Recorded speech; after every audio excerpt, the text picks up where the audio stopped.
এত popular film ফ্যামিলির part তুই একটা।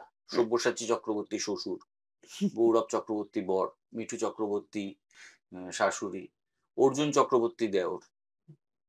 এইটাকে তোর প্লাস মনে হয় না তোর নেগেটিভ মনে হয়? মানে আজকে ইন্টারভিউতেও ডাকলে তোকে একা ডাকার বদলে হয়তো গৌরব রিধিমা বলে দুজনকেই ইন্টারভিউতে ডাকবে, বা বাইট নেওয়ার সময় একসাথেই বলে দাও তোমরা, এটা হয়। হ্যাঁ, অথচ বোঝে না শিল্পী হিসেবে তুই কিন্তু একদম ডিফারেন্ট একটা ইন্ডিভিজুয়াল। তোকে যে এটা দিনের পর দিন ডিল করতে হয়, সব্যসাচী চক্রবর্তীর বৌমা, গৌরব চক্রবর্তীর বউ, সেটা একটু সমস্যা হয়ে যায় মাঝে মধ্যে? না, সমস্যা মানে আমার তরফ থেকে হয় না। ওই যে বললাম, গৌরব রিধিমাকে মানে আলাদা ইন্ডিভিজুয়াল হিসেবে মাঝে মাঝে দেখা হয় না। গৌরবকে তাও দেখা হলেও রিধিমাকে ডেফিনেটলি দেখা হয় না। রিধিমা সবসময় বেটার হাফ। ধরো আমি একটা ফটোশুট করেছি, সেটা নিয়ে কিন্তু ইমিডিয়েটলি কোনো না কোনো আর্টিকেল বেরোবে যে সব্যসাচী চক্রবর্তীর বৌমাকে এইরকম পোশাকে দেখা গেল। কেন?